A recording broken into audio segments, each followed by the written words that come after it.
សម្រាប់វីដេអូមួយនេះខ្ញុំចង់ធ្វើការផ្ញើជូនទៅកាន់បណ្ដាក្រុមហ៊ុន App Booking ទាំងអស់សូមមេត្តាយកចិត្តទុកដាក់និងចាប់អារម្មណ៍ទៅលើសុវត្ថិភាពដៃគូអ្នកបើកបរផងពាក់ព័ន្ធទៅនឹងការកំណត់អត្តសញ្ញាណអ្នក Booking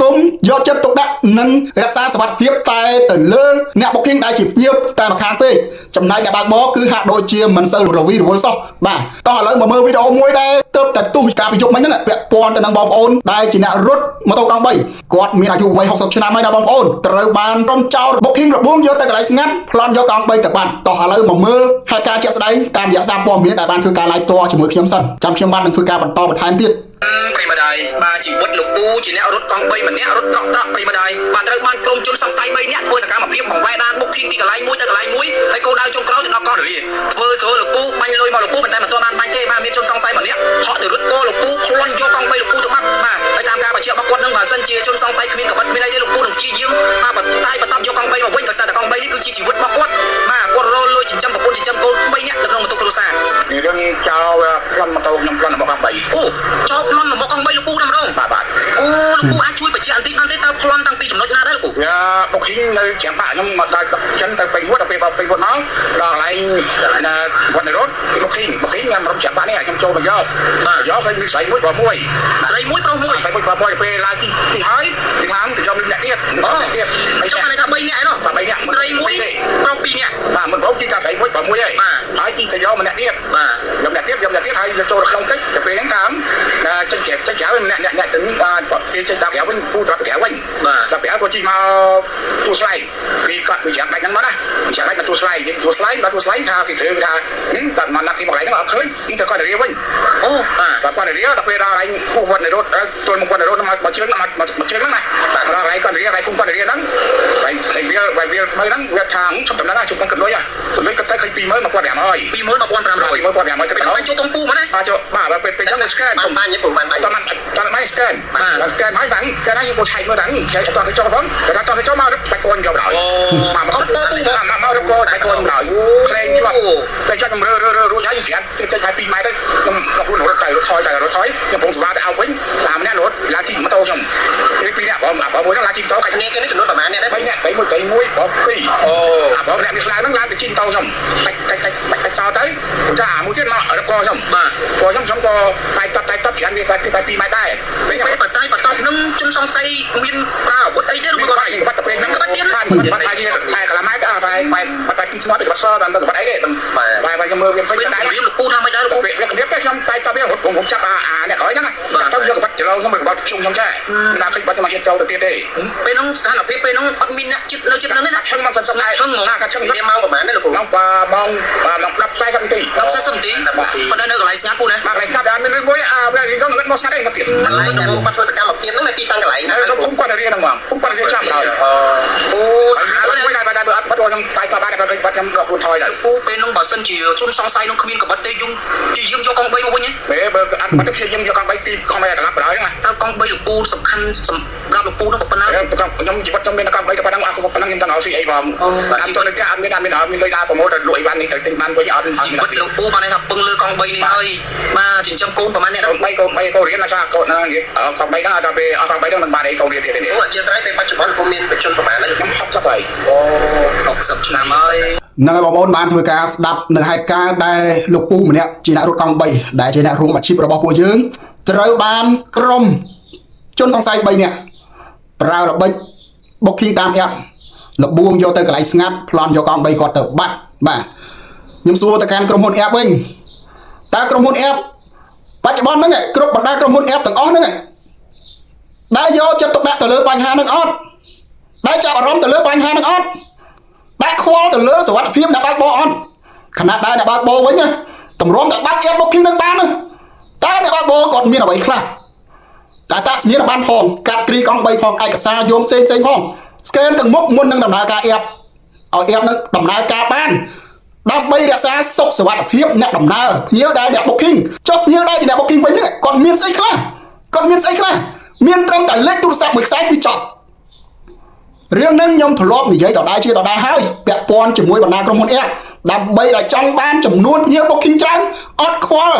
់អត់មានការរឹតបន្តឹងទេពេលខ្លះលេខទូរស័ព្ទដាក់នៅក្នុង app ហ្នឹងជាលេខតាក់ទងមិនបានជាលេខគ្មាននៅក្នុងបណ្ដាញក៏មានដែរ ជាលេខប្រើការលេខកាត់ក៏មានដែរជាលេខក្រៅប្រទេសក៏មានដែរ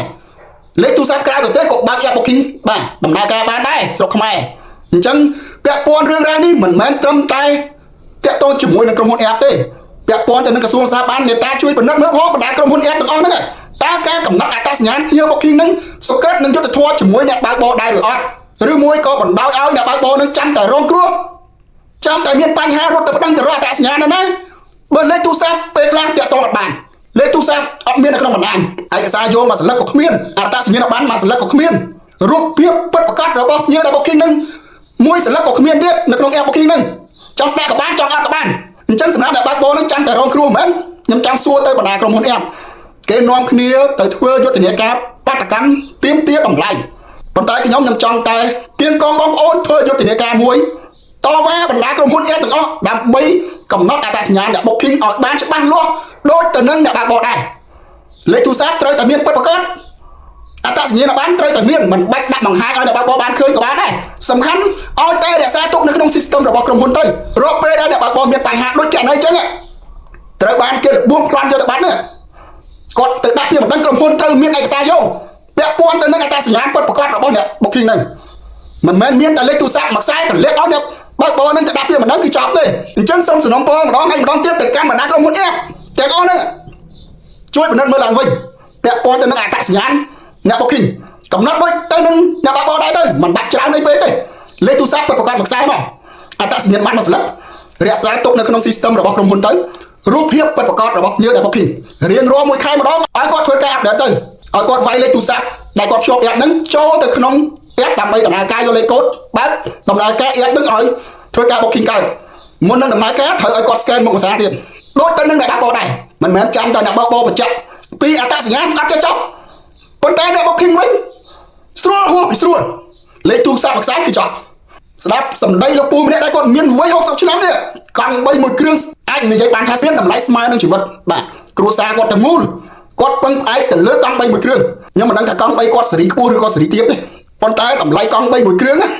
សម្រាប់បងប្អូនមួយចំនួនដែលគាត់គិតថាជាកង់3ចាស់ចាស់សេរីទាបវាអត់មានតម្លៃសម្រាប់គាត់ទេ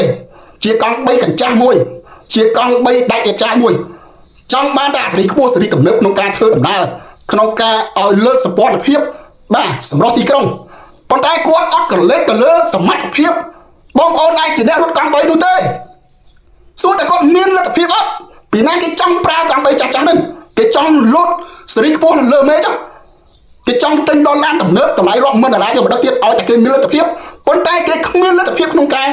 បាទចំណាយកង់3ចាស់ចាស់មួយគ្រឿងដែលគេកំពុងតែញាក់ងាយដែលមានតម្លៃ$1000ជាង$2000ជាងហ្នឹងណាចាប់ពីសេរី020 21ចុះក្រោម18 19 20ណា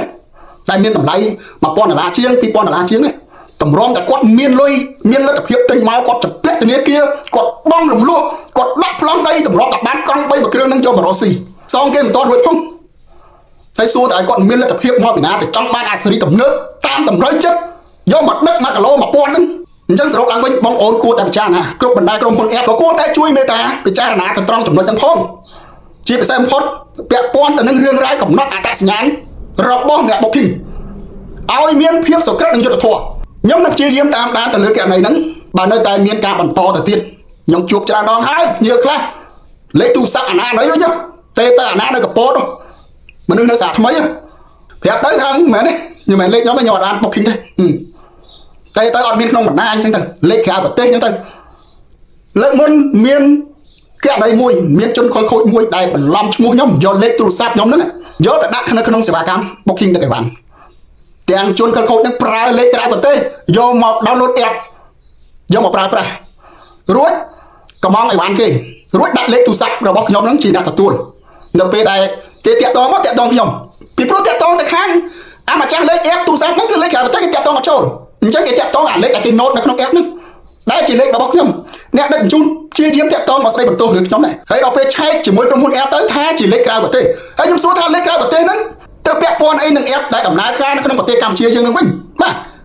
ហើយមិនក៏យកមកលីឡំជាមួយគ្នាខ្ញុំអត់យល់ទេគួរតែកែចំណុចត្រង់ហ្នឹងផងណាក្រុមហ៊ុន app បណ្ដាក្រុមហ៊ុន app ទាំងអស់ខ្ញុំអត់និយាយចំពោះក្រុមហ៊ុនមួយណាទេគឺគ្រប់បណ្ដាក្រុមហ៊ុន app ទាំងអស់បាទត្រូវតែព្យាយាមកំណត់អត្តសញ្ញាណឲ្យបានច្បាស់លាស់ ចំពោះអ្នកប្រើប្រាស់ app booking ទាំងអស់ដូចទៅនឹងដៃគូបើកបរដែរមុននឹងភ្ជាប់ app ដៃគូបើកបរហ្នឹងឯកសារឲ្យអស់ហើយមានអត្តសញ្ញាណប័ណ្ណផងមានលេខទូរស័ព្ទពិតប្រាកដក្នុងការប្រើការបានផងឯកសារយោងពីព័ត៌មានយានជំនិះអីផ្សេងផងគ្រប់សពបែបយ៉ាងបើអ្នកជិះវិញមានតែលេខទូរស័ព្ទមួយខ្សែ booking ឲ្យកាត់ស៊ីមចោលក៏អត់បញ្ហាអញ្ចឹងគួរតែពិនិត្យឡើងវិញក្រសួងពាក់ព័ន្ធគួរតែជួយព្យាយាមពិនិត្យចំណុចត្រង់ហ្នឹងផងបាទ